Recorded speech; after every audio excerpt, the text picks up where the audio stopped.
desde pequeno, algo estranho me perseguia. Não eram apenas pesadelos comuns, mas uma presença real, quase palpável, que me assombrava desde os primeiros meses de vida. Lembro dos relatos dos meus pais, de como eu, ainda bebê, gritava desesperado, os olhos arregalados, como se algo invisível me atacasse.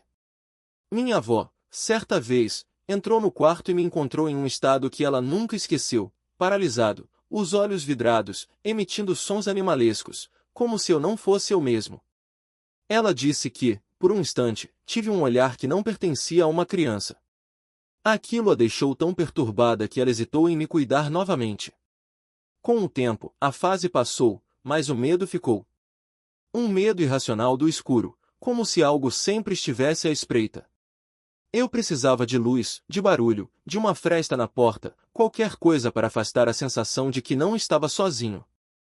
Dormir era uma batalha. Cobria a cabeça com o cobertor, mas a angústia não ia embora. Não sabia o que temia, só sabia que era real. Na pré-adolescência, as coisas pioraram.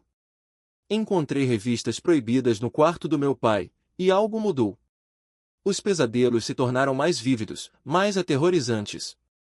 Acordava no meio da noite com a certeza de que havia algo ali, uma sombra densa, às vezes uma névoa escura, outras vezes uma figura definida pairando sobre mim. O medo não era apenas intenso, era sufocante, como se eu estivesse mergulhado em um poço de terror puro. E os sonhos? Eram piores. Morri em corpos que não eram meus, senti a dor de um afogamento, o desespero de um ataque cardíaco. Ao acordar, a presença ainda estava lá, como se me observasse. Meu irmão também começou a sentir coisas. Passos nas escadas, mesmo quando não havia ninguém. Trocávamos de quarto constantemente, como se isso pudesse afastar o que quer que estivesse nos rondando. Mas nada adiantava. A sensação era de que algo se alimentava da nossa inquietação. Foi então que busquei respostas. Não tínhamos religião em casa, mas as experiências eram reais demais para ignorar. Comecei a me interessar pelo ocultismo, acreditando que poderia me proteger. Aprendi sobre projeção astral, abertura do terceiro olho, rituais de defesa. Pensava que, se dominasse essas práticas, teria controle sobre o que me assombrava. Mas foi o contrário. Quanto mais eu mergulhava, mais as coisas pioravam. As visões se tornaram mais frequentes, mais agressivas. Certa noite, após uma meditação, acordei cara a cara com uma entidade. Estava no banheiro, a escova de dentes caindo da boca, o coração disparado, recuando sem conseguir desviar o olhar. A adolescência trouxe mais confusão.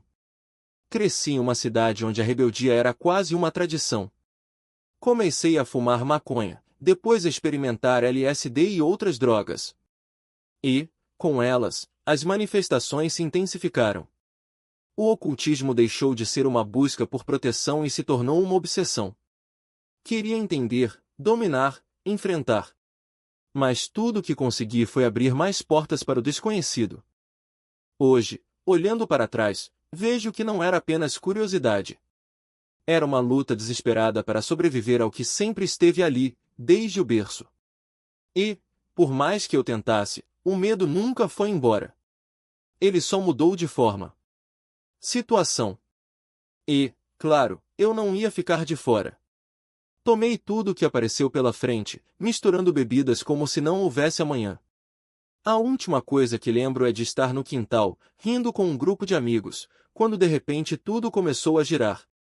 Não era só a embriaguez, era como se o próprio chão estivesse se dissolvendo sob meus pés. Caí de joelhos, e então, sem aviso, meu corpo inteiro travou. Não conseguia respirar. Não conseguia me mover. Era como se algo tivesse me agarrado por dentro, me puxando para baixo, para um lugar onde não havia ar, nem luz, nem som. E então, de repente, eu estava flutuando. Não acima do meu corpo, não em algum lugar reconfortante, mas em um vazio escuro, infinito, onde o silêncio não era ausência de som, mas uma presença sufocante. Não havia dor, não havia medo, apenas uma estranha clareza.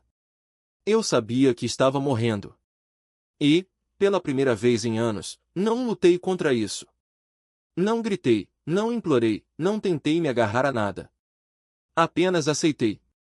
Mas então, como se alguém tivesse ligado um interruptor, voltei. Meu peito se encheu de ar com um solavanco violento, e meus olhos se abriram para o rosto assustado de um amigo me sacudindo, gritando meu nome. Eu tossi, vomitei, e por um segundo, tudo pareceu normal. Mas não era. Porque, no instante em que recuperei a consciência, soube que algo tinha me seguido de volta. Os dias seguintes foram um borrão de paranoia. Eu acordava com a sensação de que havia alguém no quarto, mesmo com a porta trancada. Escutava passos no corredor quando não havia ninguém. E, às vezes, quando fechava os olhos, via flashes, rostos distorcidos, mãos pálidas se estendendo na minha direção. Mas o pior eram as vozes. Não sussurros, não murmúrios, mas frases completas, claras, como se alguém estivesse falando diretamente no meu ouvido. Você não devia ter voltado. Agora você é nosso. Tentei ignorar. Tentei me convencer de que era só o álcool, só a exaustão, só a minha mente pregando peças. Mas então veio a noite em que acordei com o peso de algo sentado na beira da minha cama. Não era uma sombra, não era uma alucinação, era sólido, real, como um corpo de carne e osso. Senti o colchão afundar sob o peso, senti o calor de uma respiração contra o meu rosto. E quando finalmente consegui abrir os olhos, não havia nada. Mas o cheiro ficou. Um fedor de podridão, de carne velha, que impregnou o quarto e não saiu por dias. Foi aí que percebi que não adiantava mais tentar controlar. Não adiantava meditar, não adiantava invocar proteção, não adiantava nada. Porque o que quer que estivesse comigo não era algo que eu pudesse vencer. Era algo que já me tinha. E quanto mais eu lutava, mais forte ele ficava. A única coisa que me restou foi aprender a conviver com isso. Ou, pelo menos, a sobreviver. Algo estava errado. Não era só o álcool, não era só o veneno correndo nas minhas veias. Era como se, no instante em que perdi o controle, algo tivesse aproveitado para se agarrar a mim. Não era uma alucinação. Não era o efeito da bebida. Era real. E quando acordei, cercado por aqueles rostos pálidos, aqueles olhares de quem tinha visto a morte de perto, eu soube que não tinha sido só um desmaio. Tinha sido um aviso. Eles me disseram que eu tinha vomitado sangue por horas. Que tinham ligado para o controle de intoxicações, que os médicos tinham dito para me levar ao hospital, mas que ninguém quis arriscar ser preso. Então ficaram ali, esperando. Esperando que eu morresse. Ou que voltasse. E eu voltei. Mas não sozinho. Porque no meio daquela escuridão, no limite entre a vida e o que quer que viesse depois, eu vi. Não era um sonho. Não era uma ilusão. Era uma presença.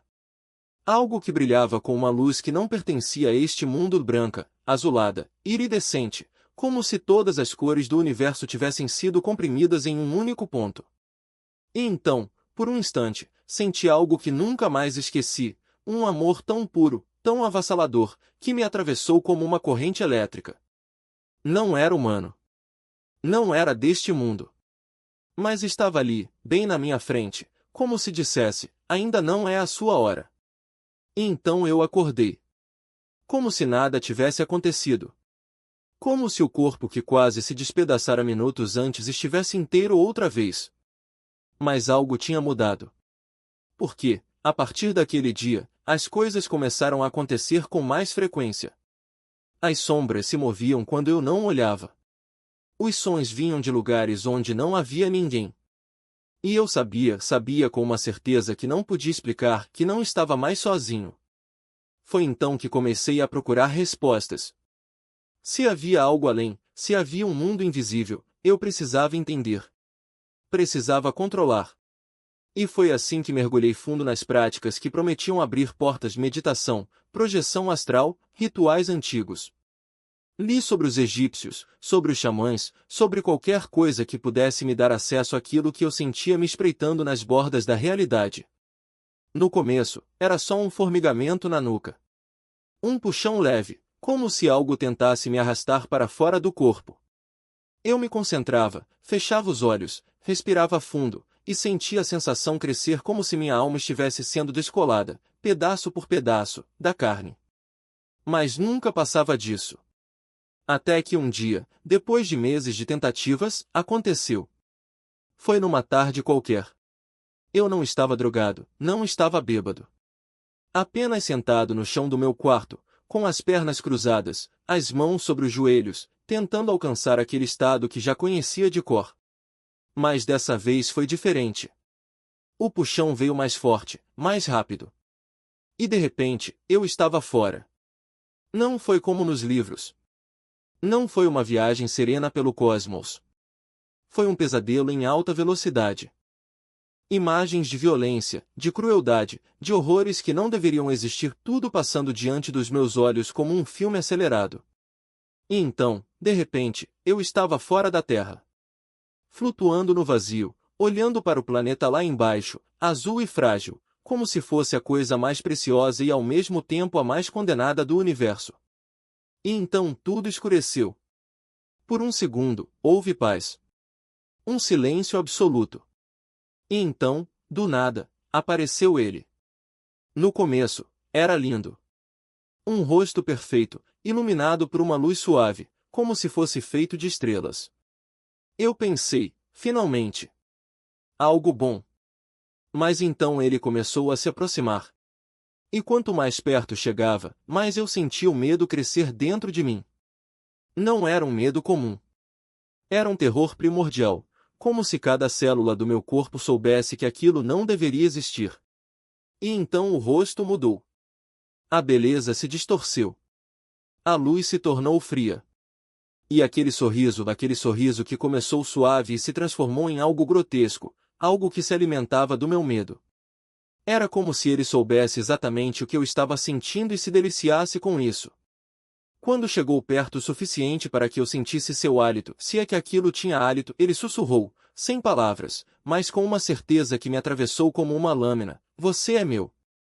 Eu me debati. Gritei. Tentei voltar. E de repente, estava de volta ao meu corpo, ofegante, suado, com o coração batendo tão forte que achei que fosse explodir. Saí correndo do quarto como se o diabo estivesse atrás de mim. E talvez estivesse. Depois daquilo, jurei nunca mais tentar. Nunca mais abrir aquela porta. Porque eu tinha conseguido o que queria e aquilo quase me destruiu. Foi mais assustador do que qualquer fantasma, mais real do que qualquer pesadelo. E eu soube, naquele momento, que algumas coisas não deveriam ser procuradas. Os anos seguintes foram uma névoa de festas, drogas, dinheiro fácil. Eu vendia o que podia, usava o que queria, vivia como se não houvesse amanhã. E, de certa forma, não havia mesmo. Porque eu já tinha visto o que havia além. E sabia que, cedo ou tarde, algo viria me buscar. A religião? Eu achava ridícula. Um conto de fadas para adultos fracos. Um jeito de as pessoas se enganarem para não encarar a verdade, que estávamos sozinhos, que não havia sentido, que tudo era apenas química e coincidência. Mas, no fundo, eu sabia que não era assim. Porque eu tinha visto. Eu tinha sentido. E por mais que tentasse me convencer de que era tudo ilusão, algo dentro de mim sabia que não era. Então, às vezes, eu ainda experimentava. DMT, cogumelos, qualquer coisa que prometesse me levar de volta àquele lugar. E na maioria das vezes, era bom. Muito bom. Visões de amor, de unidade, de uma paz que não fazia sentido neste mundo. Mas sempre havia aquele medo, aquela sombra no canto da mente, lembrando que nem tudo que brilha é luz. E que algumas portas, uma vez abertas, nunca mais se fecham completamente. Mas ali, naquele instante, algo dentro de mim se quebrou e se reconstruiu ao mesmo tempo. Era como se todas as peças soltas da minha vida finalmente se encaixassem não em um quebra-cabeça perfeito, mas em algo maior, algo que fazia sentido mesmo quando não fazia. E o mais assustador? Eu não queria mais fugir disso. Porque, veja bem, eu sempre fui o tipo de cara que questionava tudo. A religião, a espiritualidade, até a própria ideia de um propósito. Mas agora, depois daquilo, não havia mais espaço para dúvidas. Não era uma crença forçada, nem um consolo barato. Era um saber algo tão profundo que até doía admitir. E o pior? Eu não podia compartilhar isso com ninguém sem parecer louco. Minha esposa, que já me conhecia melhor do que eu mesmo, olhou para mim naquele dia como se eu tivesse enlouquecido de vez. E talvez eu tivesse. Mas não era loucura. Era a verdade nua e crua, batendo na minha porta e dizendo: você pode ignorar, mas eu não vou embora. Os dias seguintes foram um turbilhão. A notícia da doença da minha mãe chegou como um soco no estômago, e o colapso do negócio foi a cereja podre no bolo. Mas algo havia mudado. Não que as coisas tivessem ficado mais fáceis, longe disso. Mas agora, quando a escuridão tentava me puxar para baixo, havia algo mais forte. Não era uma armadura, nem uma garantia de que tudo daria certo. Era uma presença. Algo que não me deixava afundar completamente. E então veio o funeral. A dor de perder minha mãe foi como um buraco negro no peito, sugando tudo ao redor. Mas no meio daquele caos, havia uma estranha paz. Não uma paz que anestesiava, mas uma que dizia: eu estou aqui, mesmo quando você não me vê. E eu via. Nas pequenas coisas, no jeito como o vento balançava as árvores no cemitério, no abraço apertado da minha filha quando ela percebia que eu estava chorando, no fato de que, mesmo no pior momento da minha vida, eu não estava sozinho. Mas o mais irônico, eu ainda tinha medo. Não do demônio, não das visões, não do desconhecido. Tinha medo de acreditar. Porque acreditar significava abrir mão do controle. Significava admitir que, por mais que eu tentasse, não era eu quem segurava as rédeas. E isso era assustador pra caralho. Ainda assim, algo dentro de mim se recusava a voltar atrás. Não era uma escolha racional. Era como se, de repente, eu tivesse sido arrastado para um rio e, em vez de lutar contra a correnteza, eu tivesse decidido nadar com ela. E, para minha surpresa, estava funcionando. Não sei o que o futuro reserva. Não sei se vou conseguir reconstruir o que perdi, se vou encontrar paz de verdade, ou se um dia vou parar de sentir esse peso no peito. Mas uma coisa eu sei, pela primeira vez na vida, não estou mais procurando respostas. Estou vivendo dentro delas. E isso, meu amigo, é mais do que eu jamais imaginei que teria. Foi como se o tempo tivesse parado. Do outro lado da linha, houve um silêncio longo, daqueles que pesam mais do que palavras. E então, ele simplesmente disse: eu também. Não era uma piada. Não era uma tentativa de aliviar o clima. Era a verdade crua, despida de qualquer filtro. Ele contou que, semanas antes, havia tido uma experiência quase idêntica à minha, uma presença avassaladora, uma voz que não vinha de lugar nenhum e de todos os lugares ao mesmo tempo, uma certeza que não se explicava, só se sentia. E o mais incrível? Ele também tinha passado a vida inteira rindo de tudo isso. Até o dia em que o riso morreu na garganta.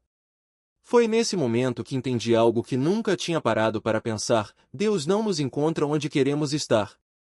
Ele nos encontra onde precisamos estar. E às vezes, o lugar onde mais precisamos estar é justamente aquele que passamos a vida inteira evitando. Eu tinha passado anos zombando da fé, achando que era coisa de gente fraca, de pessoas que não conseguiam encarar a realidade. Mas a realidade, descobri, era muito maior do que eu imaginava. E o mais irônico? Foi justamente quando parei de lutar contra ela que ela finalmente começou a fazer sentido. Minha esposa, no começo, achou que eu tinha enlouquecido. E não a culpo. Durante anos, tínhamos construído uma relação baseada em sarcasmo, em piadas sobre tudo que não entendíamos, em uma cumplicidade que se alimentava de cinismo. De repente, eu estava falando de amor incondicional, de perdão, de uma paz que não vinha das circunstâncias, mas de algo, ou alguém, além delas. Ela me olhava como se eu fosse um estranho. E, de certa forma, eu era. O homem que ela conhecia teria afundado na raiva, na autopiedade, no álcool ou em qualquer outra coisa que pudesse anestesiar a dor da perda. Mas esse homem novo, esse que ainda estava se descobrindo, encontrou forças onde não sabia que existiam. E não foi fácil. Houve noites em que chorei até não ter mais lágrimas, em que questionei se tudo aquilo não tinha sido um delírio, uma forma desesperada de dar sentido ao caos. Mas então, nos momentos mais escuros, algo acontecia. Uma música tocava no rádio no exato instante em que eu precisava ouvir aquela letra. Um amigo que eu não via há anos me mandava uma mensagem sem motivo aparente, dizendo exatamente o que eu precisava ouvir. Uma paz inexplicável me invadia, como se alguém estivesse me lembrando, sem palavras, que eu não estava sozinho. Hoje, olho para trás e vejo que cada queda, cada erro, cada momento de arrogância não foi um desperdício. Foi um mapa. Um caminho tortuoso, sim, mas necessário. Porque se eu não tivesse me perdido tanto, nunca teria entendido o valor de ser encontrado. E ser encontrado por Deus não é como ganhar na loteria, é como descobrir que você sempre teve o bilhete premiado no bolso, só não sabia como rasgá-lo. Ainda há dias em que a dúvida sussurra no meu ouvido. Dias em que a dor da perda parece mais forte do que a promessa de algo maior. Mas então eu me lembro daquela noite, daquela voz, daquela certeza que não veio da minha mente, mas do meu espírito. E percebo que a fé não é a ausência de perguntas. É a coragem de viver com elas, e, mesmo assim, escolher acreditar. Porque no fim das contas, não importa se você entende tudo. O que importa é se deixar ser entendido. E, meu amigo, se há uma coisa que aprendi é que Deus não desiste de quem ainda está disposto a ouvir. Mesmo que seja só um sussurro no meio da tempestade. Havia um silêncio tão profundo que quase dava para ouvir o próprio coração batendo.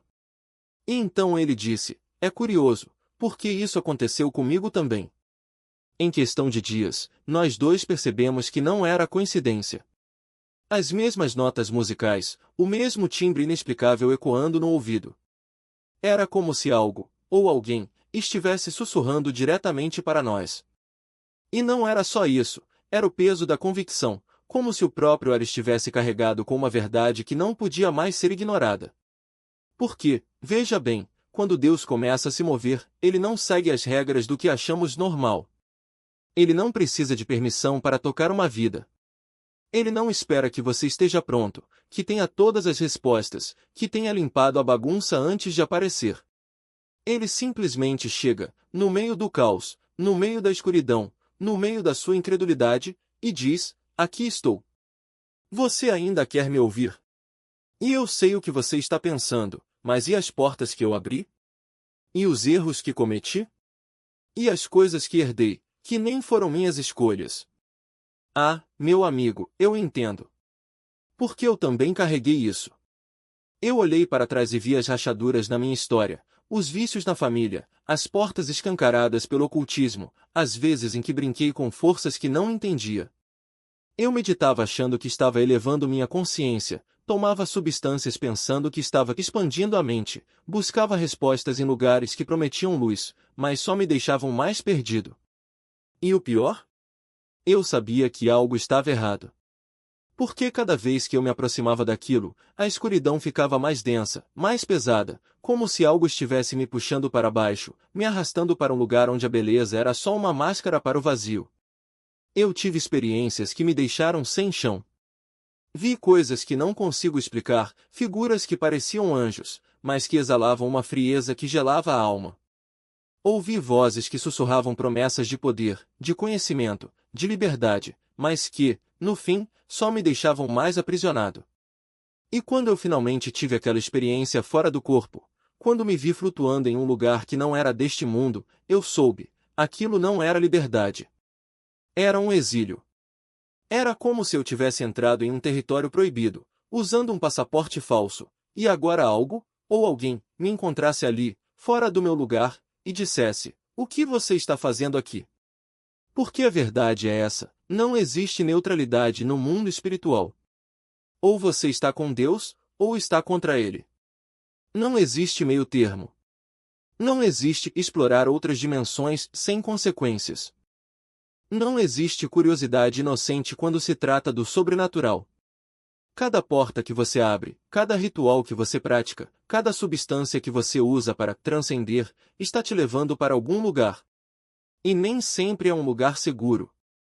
Mas aqui está a boa notícia: Deus não te deixa lá. Ele não te abandona no meio da escuridão que você mesmo escolheu. Ele vem atrás de você.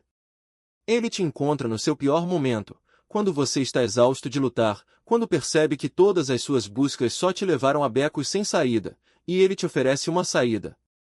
Não porque você merece. Não porque você é bom o suficiente. Mas porque ele é bom. Porque ele te ama mais do que você ama a si mesmo. Eu tive pessoas que oraram por mim quando eu nem sabia que precisava de oração.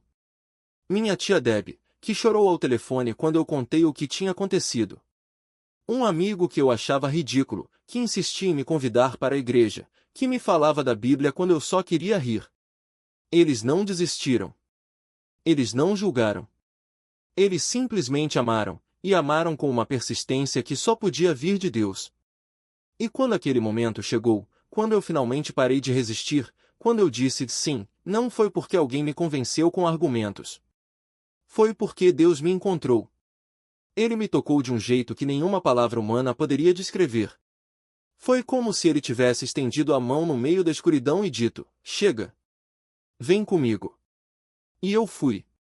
Porque, no fim das contas, não são os nossos esforços que nos salvam. Não são as nossas boas obras, nem a nossa inteligência, nem a nossa espiritualidade. É a graça. É o amor de um Deus que não desiste de nós, mesmo quando nós desistimos dele. É a certeza de que, não importa o que você tenha feito, não importa as portas que você abriu, não importa quão longe você tenha ido, ele ainda está lá. Esperando. Chamando. E se você está ouvindo isso hoje e sente aquele peso no peito, aquela voz que diz eu não mereço, saiba de uma coisa, você não precisa merecer. Você só precisa dizer sim. Porque a salvação não é para os perfeitos. É para os quebrados. É para os perdidos. É para os que já tentaram de tudo e ainda assim se sentem vazios. Então, se você me permite, eu gostaria de orar por você. Porque eu sei o que é estar do outro lado. Eu sei o que é sentir que não há saída. E eu sei o que é ser encontrado. Pai, eu te agradeço por cada pessoa que está ouvindo isso agora. Eu oro para que o teu Espírito toque cada coração, cada mente, cada alma que está em busca de algo real, Senhor. Eu peço que tu quebres as correntes, que feches as portas que não deveriam estar abertas, que traga a cura onde houve ferida e luz onde houve escuridão. Eu peço que tu te reveles a cada um deles, assim como te revelaste a mim. Que eles sintam o teu amor, a tua paz, a tua presença. E que, acima de tudo, eles saibam que não estão sozinhos. Porque tu és o caminho, a verdade e a vida. E tu nunca desistes de nós. Em nome de Jesus, amém.